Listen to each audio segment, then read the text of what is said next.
Bonjour et bienvenue dans Amis, le podcast où on est des haters. Préparez-vous. Je ne vois pas du tout de quoi tu veux parler. Salut, moi c'est Anaïs et ma maman m'a toujours dit que la vie c'est comme une boîte de raviolis industriels. C'est dégueulasse mais on fait ce qu'on peut. Et moi c'est Marie et ma maman m'a toujours dit qu'il fallait jamais s'imposer des choses qu'on ne voulait pas faire et pourtant j'ai regardé ce film jusqu'à la fin. Bravo. Cette semaine, on s'attaque à un monument des années 90, un film qui a reçu 6 Oscars, dont celui du meilleur film, du meilleur réalisateur et du meilleur acteur. Un classique qui est adoré par de nombreuses personnes. Je veux bien entendu parler de Forrest Gump, sorti en 1994 et réalisé par Robert Zemeckis. Et autant vous prévenir tout de suite, on n'est pas trop réceptifs au charme. Ce film muse. Muse et m'abuse. C'est nul. J'aime pas les films comme ça en fait. Genre cutesy. Ouais, et puis vraiment avec la voix off qui te raconte de l'enfance jusqu'à la tombe et où ça raconte l'histoire de l'Amérique. C'est bon quoi. On est allé en classe avant. La mauvaise voix. C'est bon, hein, j'ai eu des cours de CM2. Je me souviens de qui est Martin Luther King et Bob Dylan, quoi. Aucun des deux n'est dans le film, ceci dit, mais c'est pas grave. Non, c'est vrai. Est-ce que tu te sens investi émotionnellement dans cette histoire ? Absolument pas, ça va. C'est bien ce qui me semblait. Je suis investie émotionnellement dans le fait que ça se finisse. Ouais, moi je suis investie émotionnellement dans le sandwich qu'on va manger dans une heure. Quand je dis j'aime pas les films comme ça, c'est Forrest Gump. C'est spécifiquement ces films-là qui s'appellent Forrest Gump et qui ont été réalisés par Robert Zemeckis. Et qui sont sortis en 1994 avec Tom Hanks. Bon, désolé. Enfin, en plus, ce film est adoré par tellement de gens et considéré comme un chef-d'œuvre par tellement de gens. Et parfois, face à des films comme ça, il y a un décalage entre l'une et l'autre. Il y en a une qui adore, l'autre non. Là, il y a un décalage entre nous et le reste du monde. C'est ça. Donc, désolé, ça va hater, quoi. On s'apprête à déféquer sur votre enfance. Voilà, désolé. C'est déjà chiant.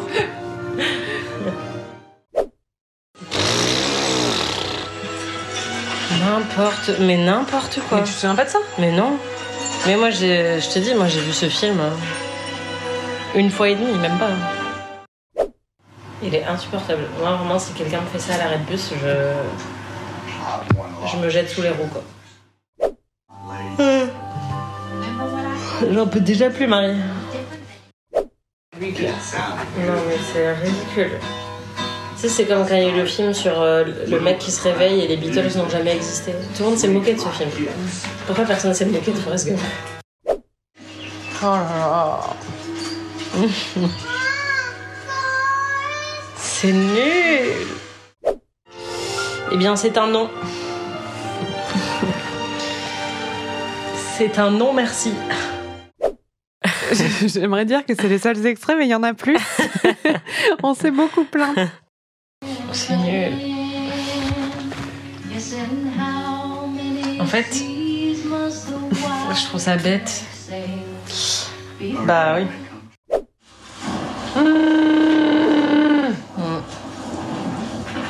J'ai faim. J'ai envie de dormir. Je suis fatiguée. C'était vraiment une épreuve. Hein. Ouais, et puis on a commencé ce visionnage, on n'était pas dans de mauvaises dispositions. Enfin, par rapport, pas du tout. C'est-à-dire, le film, je pense qu'on avait toutes les deux un souvenir mitigé, mais on était de bonne humeur. Et on n'était pas si fatigués, on n'avait pas si faim que ça. C'est vraiment le film qui a entraîné cette... Ouais, moi j'avais hâte et c'est un truc que je veux préciser parce que je crois que c'est une idée reçue que les gens ont sur les critiques cinéma, c'est que on prend plaisir à détester des films. Alors je prends plaisir à écouter ces extraits a posteriori, je dois l'avouer, mais moi à chaque fois que je démarre un film, j'espère que je vais l'aimer. J'espère vraiment pas que je vais passer 2 heures à souffrir et je suis toujours déçue de me rendre compte que j'aime pas ce film et quand c'est un film que j'ai déjà vu et sur lequel j'ai un souvenir mitigé, j'espère m'être trompée. Donc vraiment, on y est allé avec un esprit ouvert et avec l'envie de passer un très bon moment. Et on s'est ennuyé, pas parce qu'on est arrivé tout de suite en se disant « Ah, on va chier sur ce film », pas du tout. Non, après, je pense qu'on avait toutes les deux des a priori quand même pas hyper positifs sur le film en lui-même parce qu'on se souvenait de l'impression qu'il nous avait fait. Oui, mais tu vois, c'est comme Braveheart où je m'attendais à trouver ce film un peu nul et à l'inverse, j'étais ravie de voir que je prenais beaucoup plus de plaisir que ce que j'avais anticipé. Donc pour moi, c'est ça la meilleure expérience de visionnage possible, c'est d'arriver en me disant bon, je sais pas trop ce que ça va donner et au fil du visionnage me dire mais en fait c'est trop bien et ok, il y a peut-être des défauts mais ça m'éclate. Là, clairement, c'était pas trop le cas. Et pour ceux qui aiment ce film, sachez qu'on va parler des qualités à la fin de l'épisode. on vous force à rester jusqu'à la fin. On aura au moins 30 secondes dédiées à ce moment. C'est ça. Anaïs, c'est à toi de résumer ce film en 30 secondes. Oui, c'est l'histoire de Forrest Gump, qui est un enfant qui a un faible QI et qui ne devrait pas aller loin dans la vie selon tout ce qu'on lui dit. Et en fait, il se trouve qu'il va aller super loin dans la vie, il va aller jusqu'à Monument de Vallée au moins. Tout ça grâce à sa bonté et à sa naïveté, puisque son faible QI fait qu'il ne comprend pas vraiment tout le cynisme et toute la haine et tout le racisme et toute la violence qui l'entoure. Et donc, c'est un film qui raconte un peu tout un pan de l'histoire des États-Unis à travers le personnage de Forrest Gump qui se retrouve miraculeusement à tous les endroits historiques les plus importants de 3 ou 4 décennies. On peut dire que c'est grâce à sa naïveté et aussi, dans certains cas, grâce à ses talents athlétiques. Quand même, il court très vite. Et il est amoureux de Jenny, qui est jouée par Robin Wright. Et depuis l'enfance, voilà, c'est la seule personne avec Bubba qui a été sympa avec lui. Et il est amoureux d'elle. Et Booba, elle, c'est ça, Booba, qui n'a rien à voir avec le rappeur. Et voilà, et donc en fait, c'est aussi une histoire d'amour. Ouais, kind of. Hein. Enfin, lui est très amoureux d'elle et elle est pas très amoureuse de lui. C'est bien. Et toi, tu fais très plus les liaisons. C'est ça. D'accord. Le film se déroule principalement dans l'Alabama, comme le dernier film qu'on a vu ensemble. Tout à fait. Alabama. Ce qui m'a inspiré de nouvelles imitations d'accent sudiste. Ça n'a pas duré très longtemps parce que ta patience a vite trouvé ses limites. Ah ouais, là, 2 d'affilée, j'en pouvais plus. Ma maman, on recèle. Je crois que c'est de la gueule. Tu m'as dit ta gueule. Je t'en supplie. Je suis désolée pour cette violence. C'est pas grave, c'était mérité. On reviendra sur ma maman, on recède. Parlons du personnage principal, Forrest, qui a hérité son prénom d'un des fondateurs du Ku Klux Klan, un général, je crois, de l'armée sudiste, donc vraiment un mec super. Et du coup, la mère de Forrest, qui est présentée comme une femme très gentille et très bien, s'est inspirée de cet illustre aïeul pour nommer son fils. Donc ça devrait nous dire beaucoup sur cette femme, mais non, apparemment. Comment tu décrirais Forrest ? C'est vraiment quelqu'un de touchant, parce qu'il est incarné par Tom Hanks, qui est évidemment le cœur de l'Amérique. Ouais. Le seul qui reste. C'est ça. C'est quelqu'un qui est limité mentalement, on nous le dit, mais qui justement ne va pas du tout être limité dans sa vie. Mais il a un QI de 75 alors qu'il faut avoir au moins 80 de QI pour aller à l'école. Donc ça démarre très mal pour lui dans la vie. Et sa maman va coucher avec le proviseur de l'école pour réussir quand même à faire rentrer Forrest à l'école. Et ensuite, il va avoir plein d'opportunités qui vont un peu lui tomber dessus. Et aussi grâce à ses talents athlétiques incroyables. Mais c'est quelqu'un qui est très naïf, qui ne saisit pas toute la violence qui l'entoure. Il va se retrouver devant les blocages d'universités racistes dans les années 60 et il ne comprend pas les injures racistes qui sont hurlées autour de lui. Et donc, il traverse un peu l'époque la plus turbulente de l'Amérique sans saisir forcément toutes ces turbulences. Et c'est très clairement le propos du film aussi, c'est d'avoir un contraste entre sa naïveté à lui et tous les cataclysmes historiques qui vont traverser les États-Unis à cette période, que ce soit le racisme, que ce soit la guerre du Vietnam, la corruption politique, la contre-culture et tous les bouleversements qu'elle peut engendrer chez plein de gens, etc., etc. Et c'est aussi quelqu'un qui porte ses pantalons très très hauts. Comme tu l'as dit, il subit beaucoup et c'est quelque chose qui t'a un peu frustré et tu nous l'avais déjà dit dans d'autres épisodes, c'est quelque chose qui a tendance à te frustrer chez les personnages de fiction. Ouais, en fait, c'est un truc qui me saoule avec beaucoup de films, mais c'est un personnage qui est hyper passif, tout lui arrive, quoi. Et c'est hyper frustrant de regarder un film où pendant 2 heures, le mec n'est jamais en maîtrise de ce qui se passe, tout lui tombe dessus, les gens font les trucs à sa place, c'est cool de voir des gens prendre des décisions, en fait. J'en avais parlé pendant notre épisode sur Nikita, mais c'est vrai que c'est une critique que je fais souvent à certains films. J'ai mis du temps à comprendre ça, en fait, mais c'était en lisant une critique écrite par quelqu'un d'autre, un ami qui s'appelle Caspar, qui est très intelligent, et qui faisait l'éloge d'un film en disant que son personnage était très actif et que ça arrivait pas si souvent de voir des personnages prendre autant de décisions et être aussi actifs, même physiquement. Ça a débloqué quelque chose chez moi où je me suis rendu compte que c'est souvent une des plus grandes critiques que je fais au film, ou quand je suis mal à l'aise face à un film, c'est souvent parce que son personnage principal est très passif et que ça me dérange, j'ai envie de le secouer un petit peu. Et là, tout le principe de Forrest Gump, c'est qu'il est passif face à tout ce qui se passe autour de lui et il se retrouve dans des situations malgré lui. Ouais. Et c'est ce que j'avais dit aussi pendant toute notre saga Harry Potter, où j'étais très agacée, surtout au début, parce que j'avais l'impression que c'était souvent tous les profs et tous les autres personnages qui leur disaient bah tiens, là t'as un phénix qui va t'aider à faire ci, ça, et qu'en fait on les voit jamais réfléchir par eux-mêmes et trouver les solutions tout seuls. Après, le trope du héros malgré lui, c'est un cliché de la pop culture et de la culture, et c'est pas pour rien. C'est-à-dire qu'il y a quelque chose d'assez plaisant aussi là-dedans. C'est-à-dire, souvent dans les récits comme Harry Potter ou Le Seigneur des Anneaux, c'est quelqu'un qui a été choisi et qui n'a rien demandé à personne. Du coup, on peut se projeter pas mal dessus parce qu'il n'a pas d'héroïsme particulier, il n'a pas de talent particulier, mais il va réussir à accomplir des choses extraordinaires. Et ça, il y a quelque chose de très grisant et galvanisant dans ce genre de récit. Là, le truc avec Forrest Gump, c'est que c'est poussé à l'extrême, quoi. Oui, et puis pour moi, un héros malgré lui, ce qui est intéressant dans l'aspect malgré lui, c'est que c'est quelqu'un de banal, qui, comme tu dis, n'a rien demandé à personne et qui n'a pas forcément l'étoffe d'un héros. Mais ce qui est plaisant, c'est de voir ces héros-là acquérir l'étoffe d'un héros a posteriori et réfléchir à qu'est-ce qu'ils vont faire de cette responsabilité. C'est ce qu'on voit avec Buffy, avec Spider-Man, avec tous les héros dont tu as parlé, Frodon. Ils ont peut-être pas voulu cette responsabilité-là, mais ils vont s'en emparer. Forrest Gump, à aucun moment, il s'empare de quoi que ce soit. Et ça peut être intéressant qu'il en ait pas envie, par exemple. Enfin, je pense que le film est pas naïf du tout et essaye de dire quelque chose sur l'Amérique et sur les destins américains qui est assez ambivalent. Et par exemple, quand il est en train de faire son marathon et que tout le monde veut absolument qu'il ait un message à porter et que lui, il dit « je veux juste courir », il est intéressant sans forcément avoir une destinée que lui-même a conçue depuis longtemps. Ça va totalement à l'encontre d'un certain storytelling américain. Donc ça, je trouve que ça pourrait être intéressant parce qu'il y a une certaine aspérité dans cette idée, mais la manière dont le film le fait me parle pas du tout.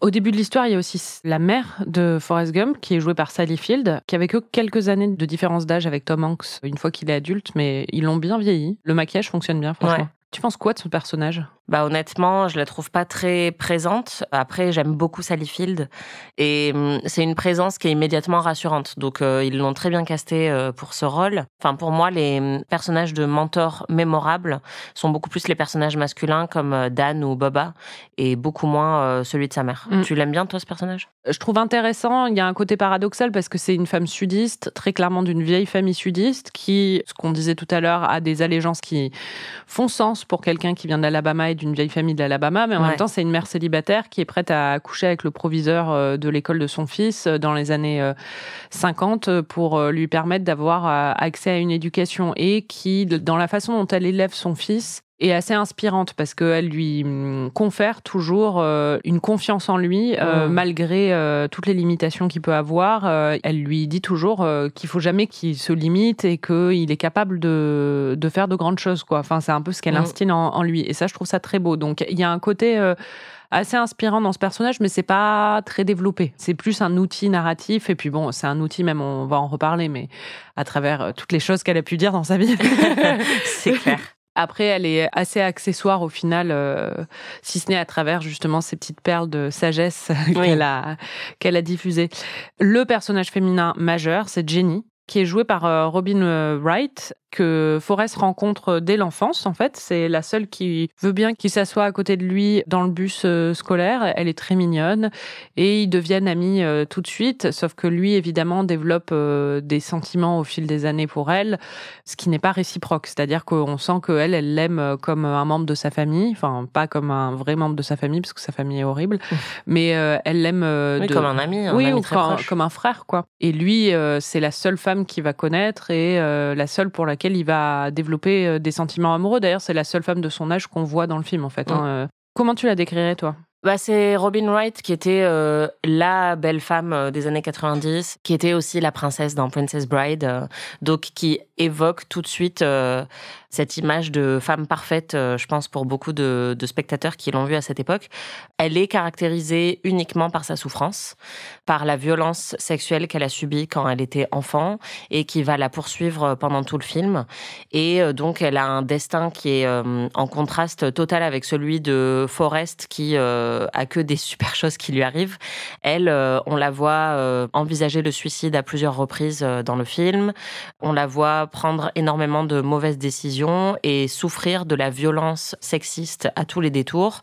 Elle va traverser toute la période justement de la contre-culture d'une manière assez atroce. Elle va être frappée et abusée par tous les hommes qu'elle côtoie, sauf Forrest. Elle va être mise en couverture de Playboy et ça va se retourner contre elle et l'empêcher de faire ses études.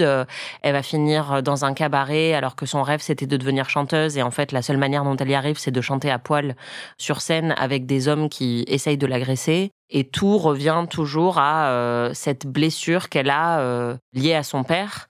Et ça pourrait être intéressant, mais comme il n'y a que ça qui la caractérise, c'est un petit peu déprimant et oppressant. Oui, disons qu'en fait, le problème, c'est que comme le récit est vu du point de vue de Forrest et qu'il adopte le regard de Forrest, qui a un regard très naïf sur tout ça, on comprend très bien ce qui se passe. C'est-à-dire que c'est dit, lui, il dit que le père aime faire des bisous à ses filles, des choses comme ça, et qui va finir par perdre la garde de ses enfants. Et il y a surtout une scène à un moment où on la voit lancer des cailloux sur la maison dans laquelle elle a grandi, de colère. Et pour moi, c'était la seule scène intéressante vraiment sur ce personnage, parce que justement, elle n'est pas en train de subir, elle est en train de se réapproprier un peu quelque chose, mais en fait, le film ne creuse vraiment pas ça.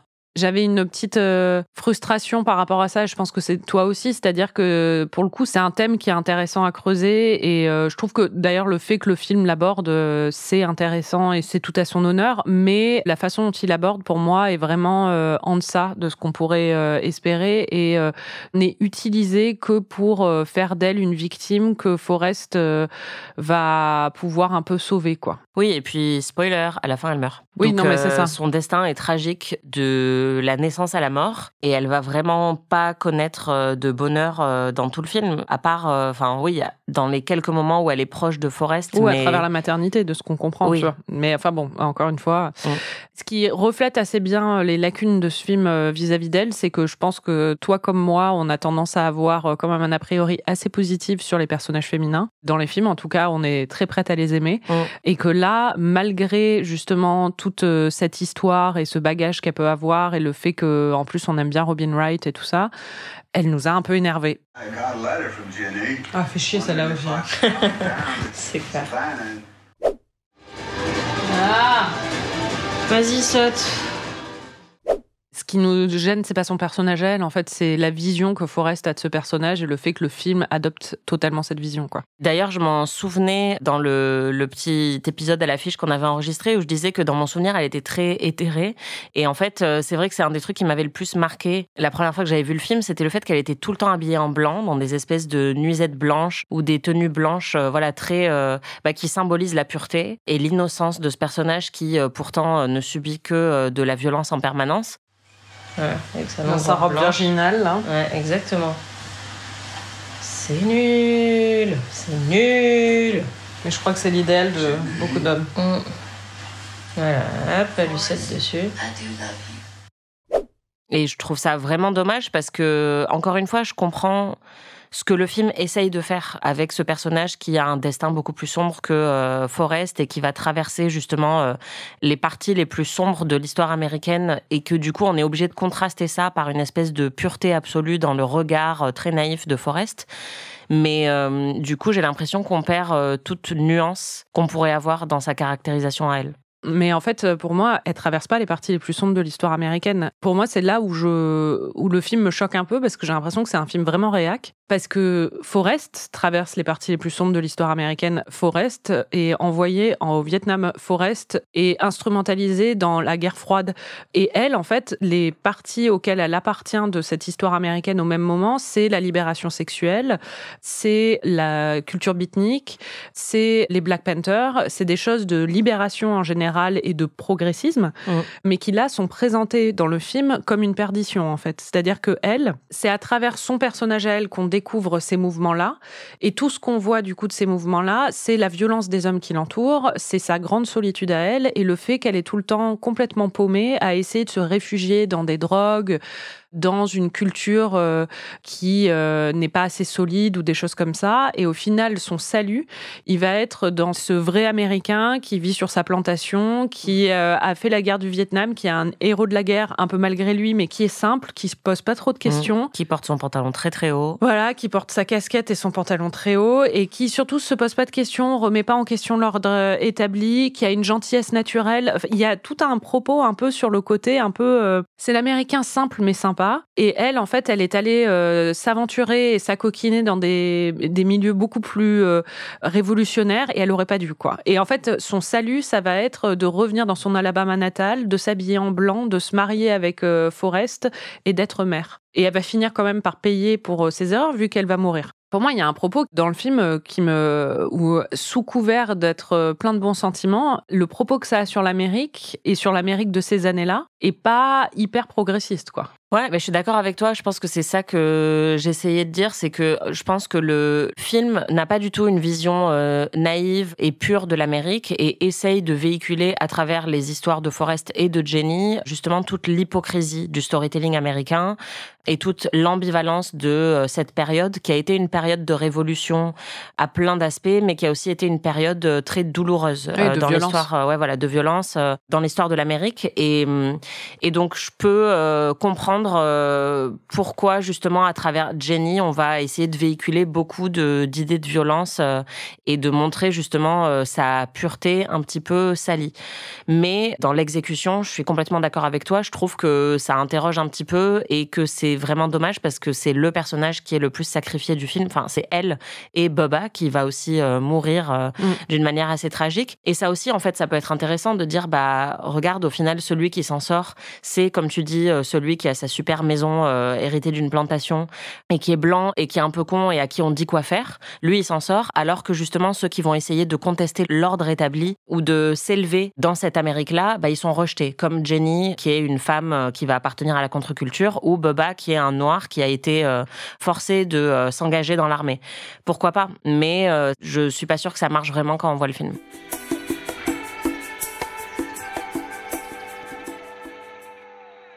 Forrest Gump, c'est un film clip, ce qui explique en grande partie son succès et sa place dans la pop culture. Déjà, c'est assez évident à travers son utilisation de la musique. J'avais complètement oublié ça, moi, personnellement. Ouais, moi aussi. Mais c'est quel enfer. Incroyable. La musique est omniprésente et il faut dire, c'est tube après tube après tube. Donc forcément, moi, je chantais... c'est que des morceaux que je connais et que tout le monde connaît, en fait. Mais ça donne une impression, tu l'as pointé pendant le visionnage, vraiment de film qui a pas une vraie continuité, qui est vraiment un film clip, quoi. Putain, ils ont acheté toute la musique de l'histoire des États-Unis pour ce film ou... Ouais. Putain, sérieusement. C'est pour ça aussi que les gens ils étaient contents. En fait, c'est un jukebox le truc. Oh là là, mais c'est incroyable. Ouais. There's something happening here. What it is ain't exactly clear. On dirait une playlist Spotify genre 70s All Out ou un truc comme ça, tu vois. Ouais, c'est ça, c'est que des tubes. Puis du coup, c'est un film clip. Il y a toujours... tu vois, il y a aucun moment qui s'installe, quoi. Ça se trouve, toutes ces chansons étaient inconnues jusqu'à... Ouais, c'est clair.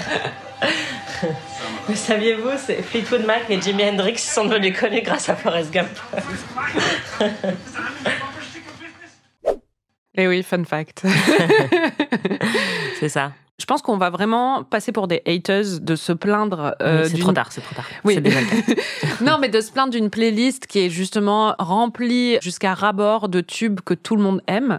Mais en fait, justement, c'est trop simple, quoi. Il y a aucune originalité. On a l'impression, quand je dis la playlist Spotify, moi, c'est ma playlist All Out 70s, c'est vraiment ça, quoi. En fait, c'est ça qui est compliqué, c'est que c'est en plus un genre de musique qu'on adore toutes les deux. Bah évidemment, oui. Et qu'on a saigné, mais c'est aussi ça qui est pénible, c'est-à-dire que vraiment, All Along the Watchtower, j'en peux plus. Enfin, je pense que je l'ai écouté moi, j'aime toujours 1 million bien, de fois. mais pas dans ce film. Moi aussi, enfin, c'est ça, mais en fait, ça paraît tellement convenu d'utiliser tous ces morceaux à ce moment-là. Et ce qui est marrant, c'est que c'est quelque chose qui est vraiment critiqué aujourd'hui parmi les critiques que je côtoie quand on voit des films en festival qui sont des films d'époque et qui vont faire appel à tous les plus gros tubes de cette époque-là. Tout le monde trouve que c'est présenter une vision très édulcorée de cette époque, que c'est une vision déformée par le regard contemporain qu'on a, et donc une vision très nostalgique et cliché, quoi. Et cliché, voilà, très réductrice. Et c'est vrai que là, c'est totalement ça. Ça empêche le film de respirer, comme je le dis dans l'extrait, parce que on a tout le temps une musique qui nous sort du récit, parce qu'on est là, ah ouais, trop bien, Jimi Hendrix, trop cool.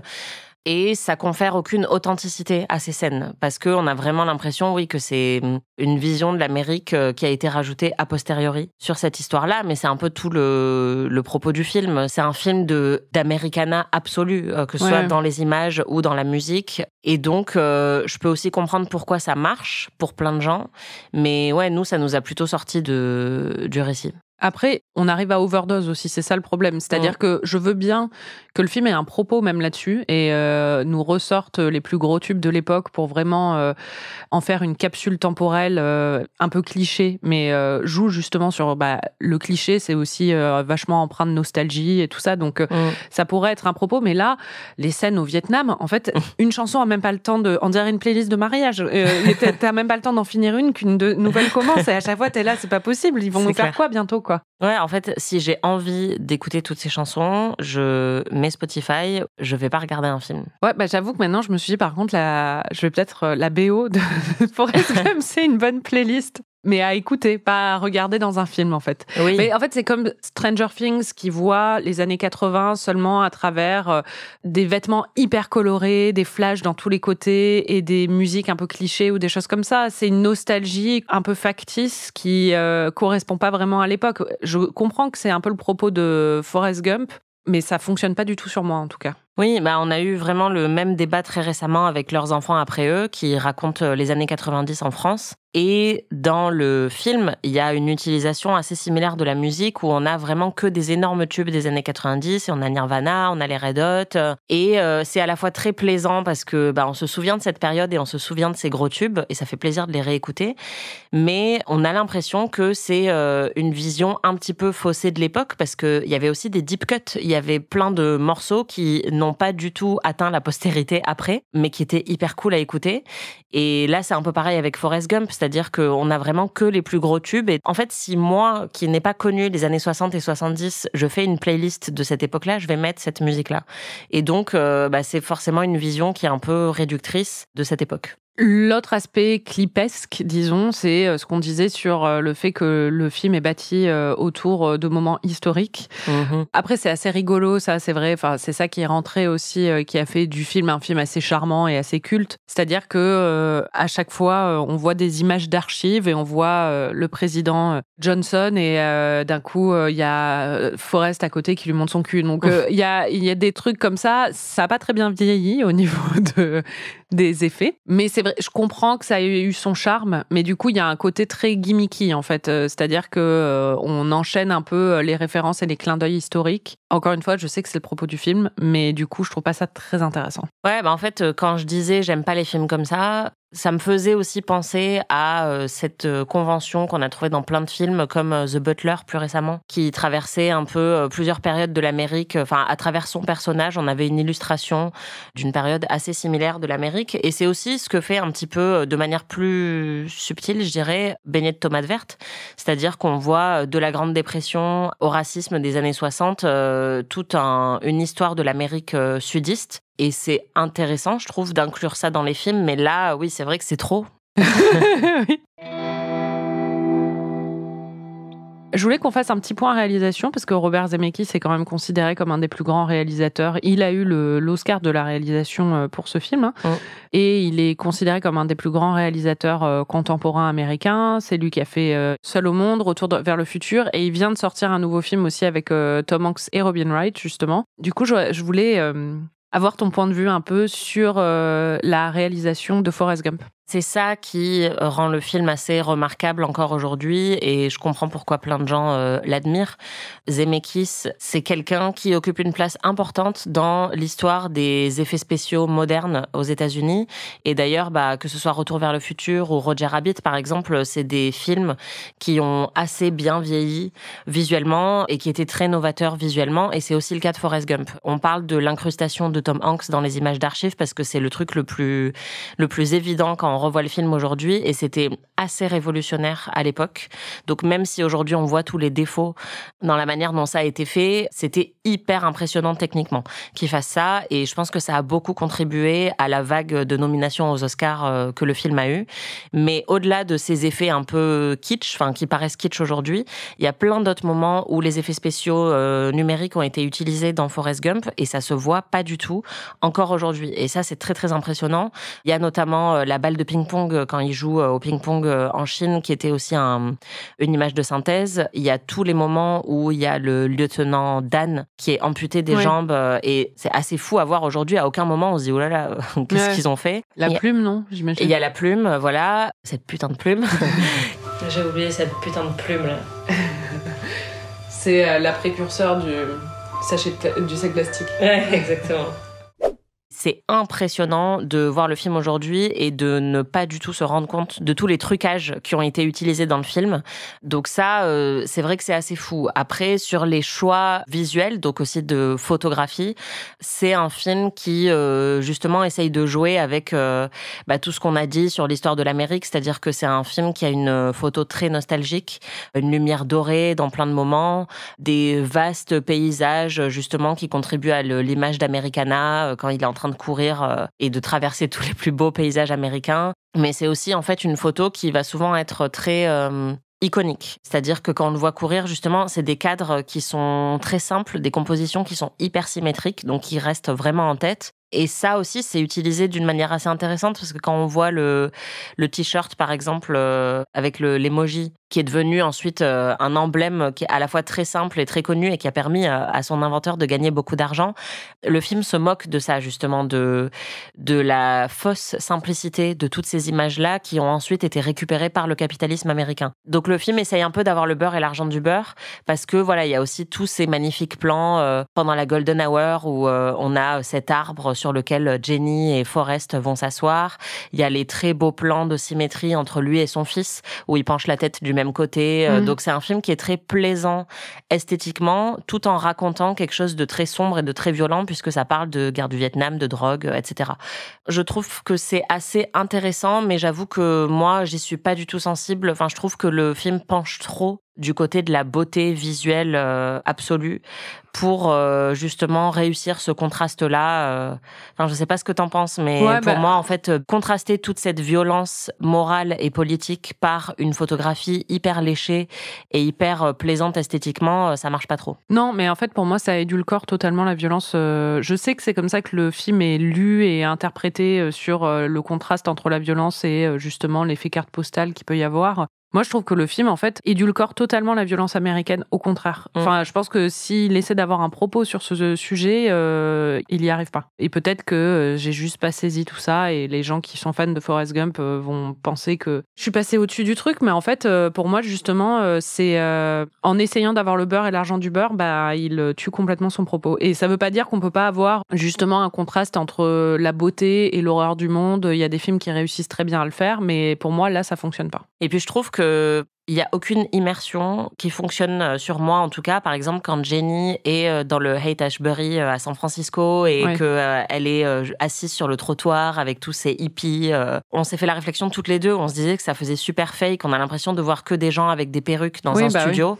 Et... Mais même le Vietnam, quand il est en train de sauver ses amis, j'ai l'impression que ça a été filmé dans une forêt californienne. Il y a un côté carton-pâte, en fait, dans ce film. Et d'ailleurs, je pense, en fait, sur ce que je disais sur l'interprétation, l'horreur, je pense qu'il y a plein de critiques qui l'ont lu comme ça, mais je pense que si tu demandes à la grande majorité des gens, ils vont pas te dire que ce qu'ils trouvent génial dans Forrest Gump, c'est la mise en parallèle de la violence de l'Amérique et de l'histoire américaine et de la naïveté des images et de cet homme, quoi. Enfin, oui, ils vont dire que c'est un film feel good qui est très joli à regarder et inspirant. Ouais. Et je pense que ça, c'est encore une fois, c'est pas entièrement de la faute du réalisateur. Je pense qu'il a un propos beaucoup plus cynique sur justement le fait que le personnage inspirant ce soit Forrest Gump, qui est totalement simplé et qui comprend pas la nuance de tout ce qui se passe autour de lui.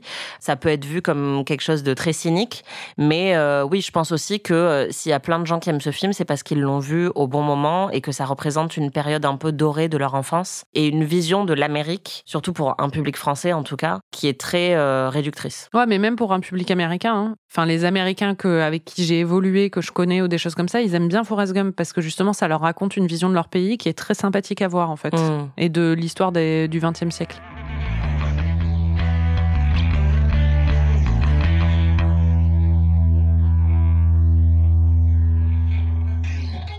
Forrest Gump, c'est rentré dans l'histoire aussi, c'est devenu culte parce que c'est un film qui travaille beaucoup sur la répétition et la répétition de moments justement emblématiques et qui sont devenus emblématiques et très liés à ce film.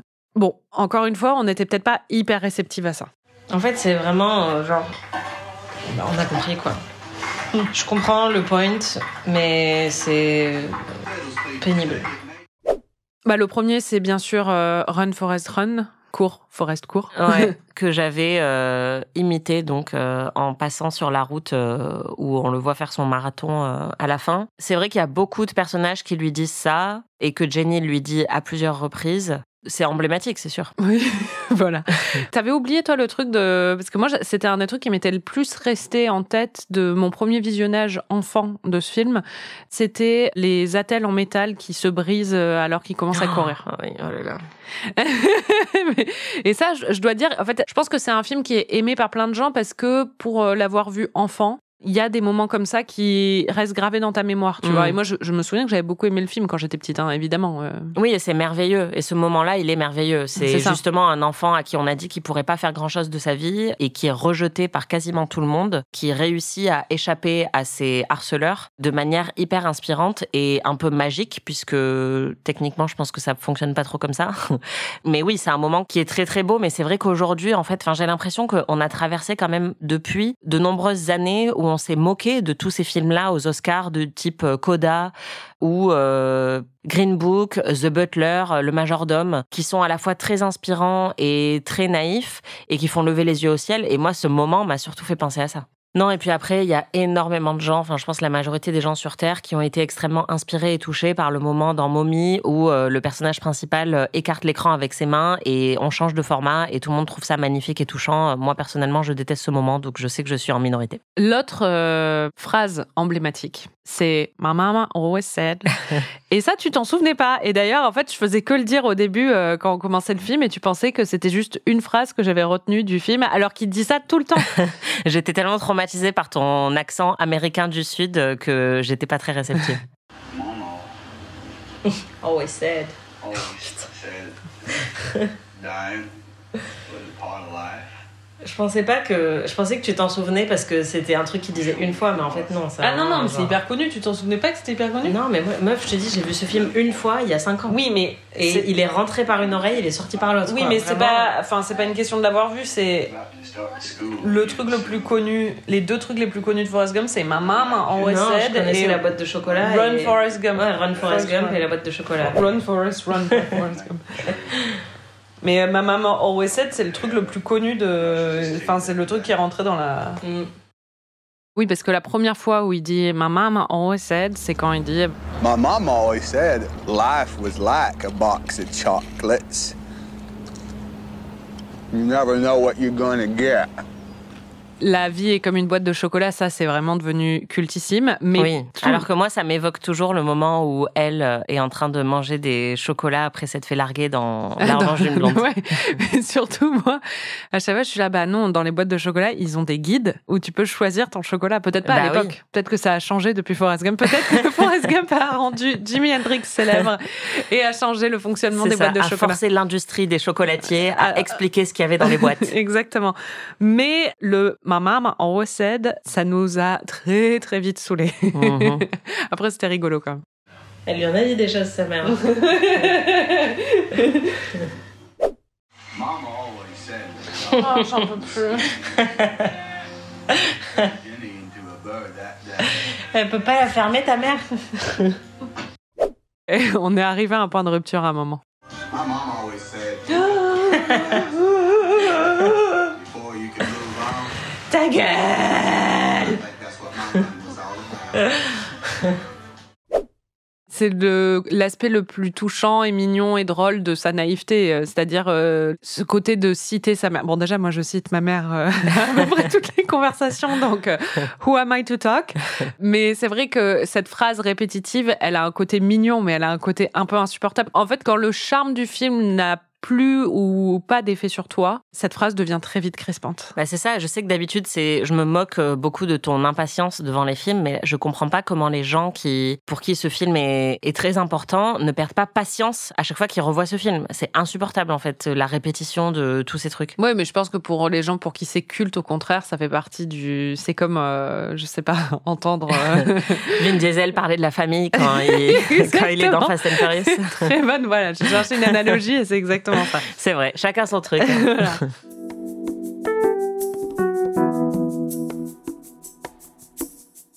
Bon, c'est un film qui dégouline de bons sentiments. Je pense, ça fait partie de son succès, évidemment. C'est un film feel good, comme on dit. Et on aime bien les films feel good. Mais bon, vous l'aurez compris, ça n'a pas trop marché sur nous. Et comme tu le disais tout à l'heure, c'est un peu un appât à Oscar, quoi. C'est le cliché absolu l'Oscar du meilleur film, vraiment. Ça vaut Green Book et If there's anything you need, Coda et tous ces trucs. Qu'entends-je par là? Je me lance moi-même. Je précise que j'aime bien Coda en vrai. Je trouve que Coda c'est vraiment pas mal. Moi j'avais bien aimé La Famille Bélier, mais quand je l'avais vu à l'époque. Ouais, bah moi je trouve que Coda c'est mieux que La Famille Bélier.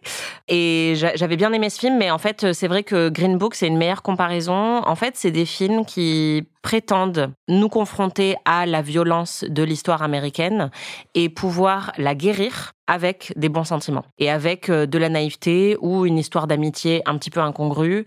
Et je trouve ça trop facile. Et même si je pense quand même que Forrest Gump a un propos plus nuancé sur l'histoire de l'Amérique que Green Book, pour moi, la critique est la même. Enfin, en tout cas, c'est ça qui fonctionne pas chez moi, c'est que comme je disais, ils veulent avoir le beurre et l'argent du beurre. Et les membres de l'Académie, enfin tous les gens de l'industrie en fait qui votent aux Oscars, historiquement, ont toujours beaucoup aimé ce genre de films parce que c'est des films historiques qui font appel à leur nostalgie, tout en prétendant comprendre que c'est un petit peu plus complexe que ça et raconter la part sombre de l'Amérique, tout en y mettant un beau ruban à la fin pour nous dire que finalement tout ça c'est réglé et que ok on a traversé des époques un peu sombres, mais au final l'amour et la bonté vont faire qu'on va s'en sortir. Je comprends, il y a plein de gens qui sont très sensibles à ça. Moi, c'est pas ce qui m'inspire le plus. Et même dans les films feel good, c'est pas ce que je préfère. Disons que je pense que c'est vraiment marqueur d'une époque. On le disait en le regardant, en fait, les années 90, c'est un peu l'époque bénie pour les États-Unis après la fin de la guerre froide et avant le 11 septembre. Donc, Green Book, ça date d'après. Il y a eu aussi La couleur des sentiments ou The Blind Side. Enfin, c'est des films, des appâts Oscar qui jouent surtout sur l'histoire raciale des États-Unis pour nous faire croire que tout va bien et tout est fini.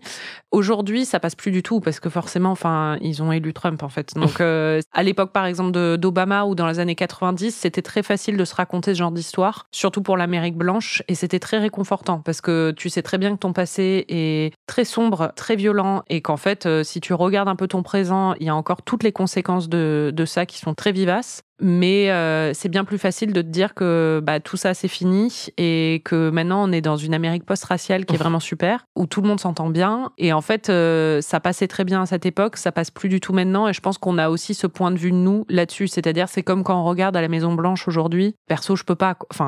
J'ai toujours de l'affection pour cette série, mais en fait, les discours grandiloquents de Bartlett. Aujourd'hui, je préfère regarder VIP et voir un peu tous les dysfonctionnements de la politique américaine plutôt que d'être face à une vision très utopiste de ce qu'est l'Amérique. Ça passe plus, quoi. Ah, c'est marrant, moi, justement, The West Wing, je pense, m'offre ce que Forrest Gump doit offrir encore à plein de gens aujourd'hui, c'est-à-dire que je vois tout l'idéalisme un peu sirupeux et totalement irréaliste de la série, mais ça me plonge dans une espèce de déni assez agréable, où je me dis, ah bah oui, c'est vrai que tous les problèmes pourraient être facilement réglés si tous nos dirigeants étaient aussi idéalistes que ceux de The West Wing. Ce qui me pose problème aussi dans Forrest Gump et dans les autres films dont tu as parlé, et comme Green Book, c'est que souvent, leurs héros, et souvent les héros qui sont mis en difficulté, sont des héros parfaits, sans ambivalence, sans défaut, et qui acceptent justement des décennies ou des siècles de violence de manière assez facile. Et au lieu de les voir justement exprimer de la rancœur, on les voit juste être tellement bons et gentils que c'est ça qui va leur permettre de surmonter toute la violence qui les entoure. Et ça, c'est assez dérangeant parce que justement, on sait bien quand même que les avancées progressistes et sociétales, elles se font aussi grâce à la colère, elles se font grâce à des personnes qui ont été violentes, qui ont été ambivalentes, imparfaites, et qui ont pris des risques. Et en fait, quand on voit le personnage de Green Book être juste super content de ce qui lui arrive, ou le personnage de Forrest Gump être juste accepté sans jamais remettre en question quoi que ce soit dans le film, c'est un petit peu déstabilisant. Enfin, on sait que c'est pas comme ça que ça marche, en fait, l'histoire. T'as parlé d'un truc un peu similaire pendant le visionnage du film. En fait, ça fonctionnerait si Forrest Gump était un gros connard, tu vois. Parce que ça pourrait être tout un discours sur le fait que, aux États-Unis, c'est pas du tout une méritocratie, tu vois. Genre, les gens qui gagnent le plus d'argent et qui ont le plus de succès sont pas du tout ceux qui ont le plus travaillé pour accomplir tout ça, parce que c'est exactement ce qui arrive à Forrest Gump. Mais comme il est super gentil, c'est genre, ça détruit tout le propos, quoi. Donc c'était pas le propos de base. Ouais, mais bon. C'est un film sur le handicap. Forrest a un handicap mental. Et le film est plein de bons sentiments par rapport à ça, mais a quand même un propos assez validiste au final. Et surtout un propos très condescendant par rapport à son héros. Et aussi par rapport à, par exemple, Jenny et à ce qu'elle va traverser. C'est un film qui, sous couvert d'aborder les choses de façon très naïve et gentille, leur donne pas beaucoup d'autonomie. Et puis il est jamais énervé contre personne, et ça aussi, je trouve que c'est hyper condescendant envers les... tu sais, c'est vraiment l'image du bon immigrant, du bon handicapé, c'est-à-dire qu'il a jamais le droit d'être énervé ou méchant, quoi. En fait, l'histoire, c'est qu'elle va être avec tellement de connards qu'à la fin, être avec un mec qui a 75 de QI, ça va la satisfaire. Non, mais c'est ça, en fait, c'est... Sous couvert d'inclusivité, c'est hyper réducteur et insultant, je trouve, et condescendant, et infantilisant. Non, mais c'est ce que je voulais dire aussi par rapport à Green Book. Désolée de faire encore le parallèle, mais c'est ces personnages qui s'énervent pas du tout de la situation dans laquelle ils sont, alors qu'on sait que ils pourraient l'être, que la situation est bien plus ambivalente que ça. Et on a un bon noir, un bon handicapé, un bon immigrant qui vont représenter à la fois toute l'oppression que ces personnes-là peuvent vivre, mais ça les dérange pas plus que ça. Et puis, comme ils finissent par être amis avec un blanc, tout va bien, quoi. Pour le coup, Forrest, il vit pas justement la discrimination. Il vit un peu tout le monde lui dit qu'il est bête. Le harcèlement, oui. Et tout le monde lui dit qu'il est bête et tout ça. Mais il a toutes les opportunités qui s'ouvrent à lui de façon un peu magique, malgré son handicap. Donc, c'est une vision qui est totalement rose bonbon de la réalité. Mais en même temps, il y a quelque chose, moi, qui m'a un peu dérangée dans la vision du handicap, c'est-à-dire que c'est un homme qui, malgré toutes les choses merveilleuses qui vont lui arriver, et qui lui arrivent, encore une fois, malgré lui, c'est pas vraiment des choix qu'il fait. Lui, ce qu'il voudrait vraiment, c'est avoir une vie avec Jenny, et ça, il va pas y avoir droit. C'est-à-dire qu'il n'a pas vraiment le droit à l'amour. Parce que on comprend que il est amoureux de quelqu'un qui est hors de sa portée. Et je trouve que la vision que le film donne justement du rapport à l'intimité ou à l'amour pour une personne qui a un handicap, c'est assez violent, quoi. Parce que on comprend que la seule chose à laquelle il peut aspirer, c'est une amitié très forte avec Jenny, un rapport sexuel qu'elle lui offre un peu par pitié, quoi, et au final un enfant alors que Jenny est morte et il va s'occuper de l'enfant. Et c'est ça auquel il a le droit comme affection, et on est même censé se dire que c'est beau, en fait, qu'il a réussi à avoir quelque chose.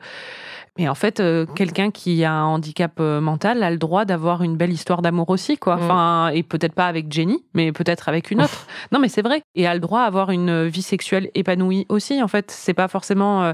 Et je trouve que ce que dit le film là-dessus et la façon dont, justement, il représente... En plus, du coup, Forrest, dans le film, est un être complètement asexué. Il est amoureux de Jenny, mais il n'a pas de pulsion sexuelle du tout. On le voit jamais, justement, même quand il y a une scène où en fait elle lui attrape les mains pour qu'il lui touche les seins. Bon, on comprend qu'il éjacule très vite, mais en même temps, si on le comprend, c'est fait de façon assez subtile pour qu'en même temps ça le sexualise toujours pas, en fait. C'est vraiment malgré lui et il comprend pas trop ce qui lui arrive. Puis c'est une scène qui est très dérangeante parce qu'il est complètement infantilisé, justement dans son rapport à la sexualité. Et donc, cette scène, on n'a vraiment pas l'impression qu'elle soit hyper consentie. Et on comprend que oui, il est excité, mais il comprend tellement pas ce qui se passe que moi, j'ai pas l'impression de voir quelque chose d'hyper joyeux. Non, pas du tout. En fait, j'ai tout de suite imaginé comment j'aurais vu la scène si les genres avaient été inversés et si c'était un homme qui attrapait la main d'une femme qui a un handicap mental et la posait sur son entrejambe en lui disant « T'as déjà touché une bite ?» J'aurais trouvé ça très, très, très choquant. Et là, c'est un petit peu pareil. Et surtout que justement, ils ont un rapport de confiance plutôt amical. Et elle sait qu'a priori, il est amoureux d'elle. Enfin, je sais pas, il y a un rapport de pouvoir qui est très bizarre dans cette scène. Oui, mais elle sait qu'a priori, il est amoureux d'elle, mais en même temps, on comprend qu'il n'est pas sexué, en fait. Donc, c'est vrai que cette scène est dérangeante et très étrange.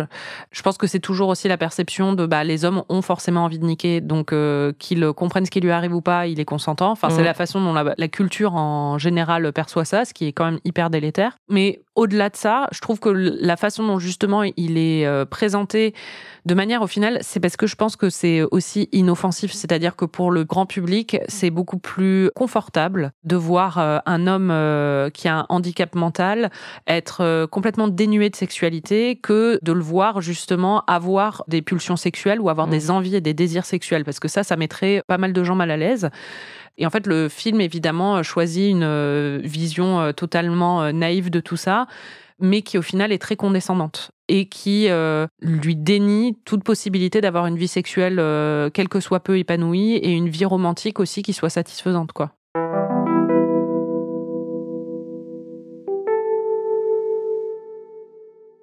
Bon, on a beaucoup critiqué le film, mais il y a quand même quelques moments sympas, voire émouvants. Il faut bien quand même. On n'est pas totalement négative. Déjà, on a beaucoup aimé, l'une comme l'autre, je crois, tout le segment où il découvre l'armée et où il fait son entraînement parce que c'est vraiment très drôle. La blague du film autour de ça, dans lequel on comprend que, alors qu'il était adapté à aucun autre milieu avant, l'armée est totalement adaptée à lui parce que même il brille par ses capacités dans l'armée parce qu'en fait, il sait tellement bien obéir aux ordres parce qu'il ne réfléchit absolument pas que ça correspond totalement à ce qu'on est censé attendre d'un soldat, quoi. Ça fonctionne plutôt bien. C'est là qu'on comprend le plus clairement le propos du film et le cynisme du film, justement, sur un certain idéal américain. C'est pour ça que je disais aussi dans un autre extrait que j'aurais préféré qu'il soit méchant comme personnage, parce que ça aurait peut-être été un peu plus grossier, certains me diront, mais le fait qu'il soit dans son élément, dans un univers où on lui demande pas de réfléchir et où justement être un soldat correspond parfaitement bien à quelqu'un qui se pose jamais de questions, c'est assez intelligent de la part du film de le raconter comme ça. Et le fait qu'après il ait toutes ces opportunités et tout ce succès et qu'il gagne énormément d'argent alors qu'il a jamais réfléchi, qu'il a jamais travaillé dur pour accomplir quoi que ce soit, que tout ça, ça lui est tombé dessus, je trouve que ce serait très amusant de la part du film. Et le film le fait un petit peu, mais comme je le disais, ça tombe à plat parce que on a l'impression qu'au final, il le mérite. Parce qu'il est tellement gentil, c'est ce que tu dis. Voilà. Justement, parce que c'est vrai, même le moment où, par exemple, il achète son crevettier, je sais pas s'il s'appelle comme ça, il essaie d'aller à la pêche à la crevette pour honorer la mémoire et la promesse qu'il a faite à Bubba. Et en fait, il n'arrive pas à pêcher des crevettes. Jusqu'au jour, en fait, il y a une tornade qui détruit tous les bateaux de pêcheurs de crevettes de la région, sauf le sien. Et qui dévaste la région et qui empêche toutes les personnes qui, historiquement, ont travaillé dans cette industrie de pouvoir continuer à exercer leur travail. Exactement. Et toutes ces personnes étant, a priori, des personnes noires. Et là, d'un coup, Forrest, il arrive à pêcher la crevette comme jamais, quoi. Et il a le monopole du pêchage de crevettes dans la région. Et en fait, tu te dis ça, par exemple, c'est quand même horrible. Et en fait, non, le film te le présente pas comme ça. Et il te le présente comme un truc drôle et comme un hasard bien heureux pour lui, quoi. Alors que ça pourrait être effectivement très mordant, mais c'est pas ce qu'on ressent quand on regarde le film. Non, exactement. Peut-être que c'était ce qu'avait envie de faire Zemeckis, c'est-à-dire peut-être qu'il voulait que ce soit mordant à ce moment-là, mais pour moi, c'est pas comme ça que je l'ai vécu. J'étais plus plus en train de me dire pourquoi le film nous présente ça comme un truc cool, quoi. Ouais, en fait, je pense que le problème vient vraiment de l'accumulation, c'est-à-dire qu'on a ça, plus la photo hyper belle de carte postale, plus la playlist un peu jukebox, qui donne un effet tellement factice et sirupeux à tout ça qu'on a du mal à sentir qu'il y avait une ironie dans l'intention de départ. Ouais. Il y a un personnage qui est plus mordant. Et pour moi, c'est le personnage qui fonctionne le mieux. Oui, Gary Sinise. Ouais, c'est l'acteur qui joue le lieutenant Dan. Et qui représente, justement, un truc un peu plus intéressant dans le film. Et moi, c'est celui qu'on a le préféré, je pense, toutes les deux, parce que... c'est le personnage le plus cynique en fait et il correspond aussi à beaucoup de vétérans qui sont rentrés de la guerre du Vietnam complètement détruits et qui ont développé une énorme rancœur totalement méritée envers leur pays et envers ce qui leur avait été imposé. Et lui, le problème c'est quand même que à la fin, il finit. C'est cool pour lui, hein, mais le problème c'est qu'il est heureux à la fin. Mais non, mais en fait, c'est bien pour lui. Mais en fait, la leçon du film, c'est que il faut surtout pas qu'il se suicide et que la vie, même sans ses jambes, qu'il a perdues au Vietnam de façon totalement injuste et horrible, au final, la vie va être belle pour lui quand même aussi, tu vois. Oui, après ça, pourquoi pas. Oui, bien sûr. Encore une fois, c'est une accumulation. C'est-à-dire que comme tout se termine super bien, sauf pour Jenny, au bout d'un moment, ça fait un peu trop de bonheur. Et je comprends que, il y a sans doute eu une réflexion de se dire, mais c'est tellement horrible tout ce qu'on raconte dans ce film. On parle d'inceste, on parle de violence, on parle de guerre, on parle d'amputation, qu'il faut contrebalancer tout ça par beaucoup de sucre. Mais du coup, ça donne quelque chose de très déséquilibré. Si on reprend ce que disait Xavier Lacaille dans notre épisode sur le pacte des loups. Si tu mets 3 kilos de sucre pour contrebalancer les 3 kilos d'amertume, ça va peut-être pas donner quelque chose de bon au final non plus. Quoi. Surtout quand t'as que 1 kilo d'amertume. Le seul personnage cool, c'est Dan. Ouais, je l'aime bien, lui. Il faut dire quand même que c'est un personnage qui se plaint beaucoup moins alors qu'il a perdu ses 2 jambes que le personnage de Willem Dafoe qui a perdu ses 2 pouces. Oui, c'est vrai, dans Le Patient anglais.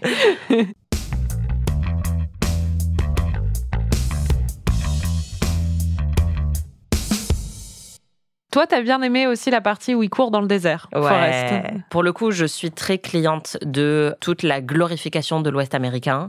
J'aime beaucoup les westerns. J'ai voyagé dans cette partie de l'Amérique et j'étais émerveillée. Et les paysages sont magnifiques à ce moment-là. Et c'est la séquence la plus clippée du film, puisque là, pour le coup, c'est vraiment un montage où il traverse tous les plus beaux paysages de l'Amérique avec de la super musique derrière. Et en plus, il se laisse pousser une barbe et il a un petit mini-short. Il est un peu sexy pour une fois. Donc oui, ce passage est super bien. Et c'est très marrant aussi la manière dont tout le monde à la fois le rejoint en essayant de trouver un sens à leur vie et en essayant d'attribuer un sens à ce qu'il fait alors qu'il n'y en a pas. Ça, je trouve que c'est aussi un des moments les plus mordants du film, de dire non, il a pas de message, il a pas de cause qu'il veut défendre, il veut juste courir. Mais on veut absolument que tout ait une signification plus profonde. J'aime bien, ça me rappelle à Néonès, tu sais, sur les elliptiques où tu peux choisir les paysages où tu cours.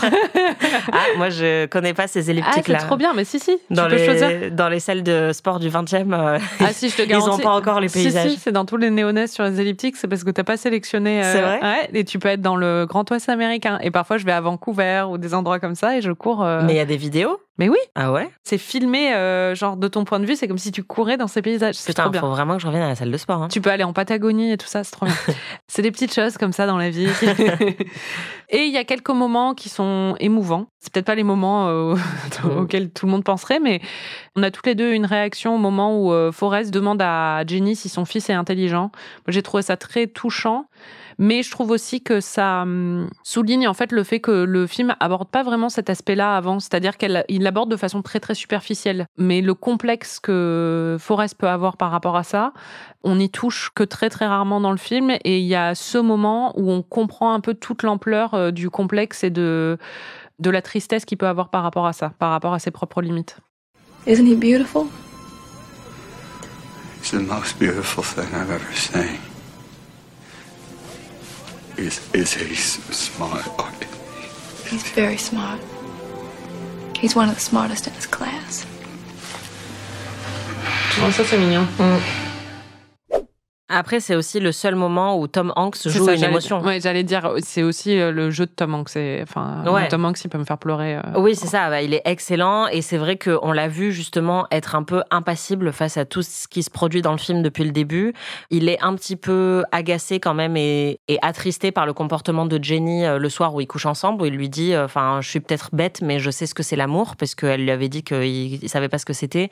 Et donc, c'est un des rares moments aussi où on le voit avoir un petit peu de rancœur, mais globalement, c'est un personnage qui est tout le temps joué comme un benet, et donc là, on a enfin l'occasion de le voir ressentir quelque chose et exprimer une ambivalence lui-même.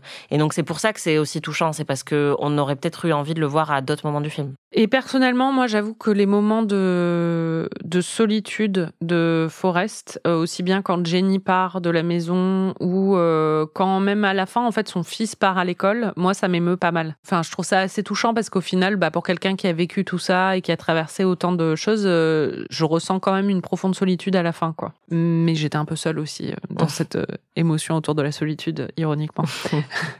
Bon, ça fait un peu de la peine, ça, non ? Oui. Bon, ça va dans sa grande maison, là.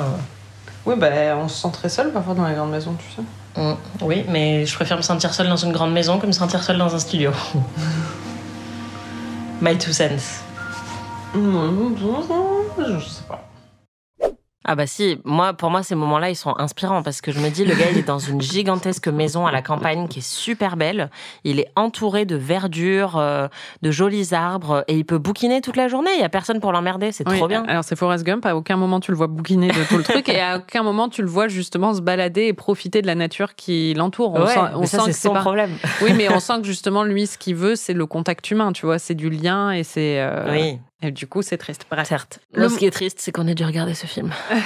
le moment le plus 90s ? En fait, j'aime bien tous les moments pendant la course où il joue beaucoup sur l'idée du capitalisme américain. Je pense que ça, pour le coup, ça évoque une nostalgie un peu bizarre pour moi, mais en fait, il est couvert de logo Nike et il y a un mec qui lui propose un t-shirt sur lequel il essuie son visage et ça crée un smiley qui ensuite va devenir le fameux logo qu'on a vu partout.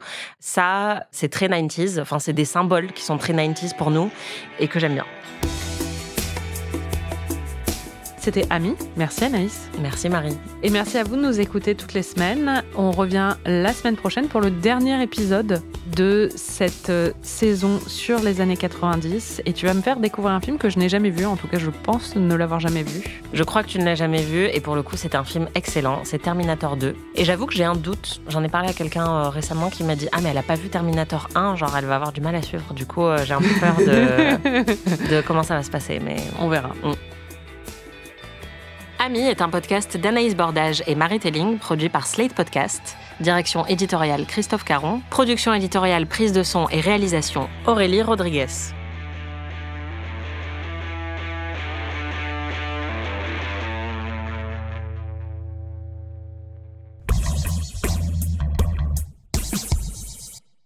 Parmi toutes les choses merveilleuses qui arrivent à Forrest malgré lui, il est sélectionné pour aller faire ses études à l'université de l'Alabama, malgré toutes ses limitations, sur une bourse de football, ce qui est quand même quelque chose qui arrive assez souvent aux États-Unis. Tu vois beaucoup de... Enfin, aller à l'université sur une bourse de sport, c'est une façon de payer ses études. C'est aussi une façon pour certains qui n'auraient peut-être pas le niveau d'aller à l'université d'y aller. Comme beaucoup de local idiots. C'est clair. Comme Travis Kelce. Après, je pense que quand même Travis Kelce est assez intelligent, même s'il ne savait pas écrire le mot écureuil. Oui, c'est ça. Et que, comme l'a dit Taylor Swift, elle connaît Aristote et lui, il s'est tapé dans un ballon. Enfin, voilà, c'est ça. C'est quand même sa déclaration d'amour, donc je sais pas. Je me branlais en pensant à Disney. Sur le balcon. Ah oui, putain, c'est vrai. Oh, j'avais oublié. De quoi ? Il va tomber amoureux d'elle ? Bah non, mais Ah non, c'est son fils ? Bah oui. Oh, quel enfer. Ah putain, c'est Elijah Osment. Putain, lui, il était dans tous les bails. Hein. Il y avait qu'un seul enfant au cinéma dans les années 90, c'était lui. Oh là là. Non mais... enfin...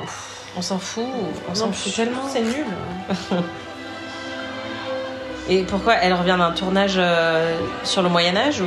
Bah non, elle est hippie. Ah oui. Ça y est, je commence à être charmée par le côté 90s. Non, mais ça, c'est mignon. Oh, mais tu l'as déjà dit. Oui, mais il est con, donc il a pas de choses. Pourquoi on s'est moqué de 50 Shades où ils font un montage à la fin des trucs qu'on a vus au début du film. Mais là, je suis désolée, c'est pareil.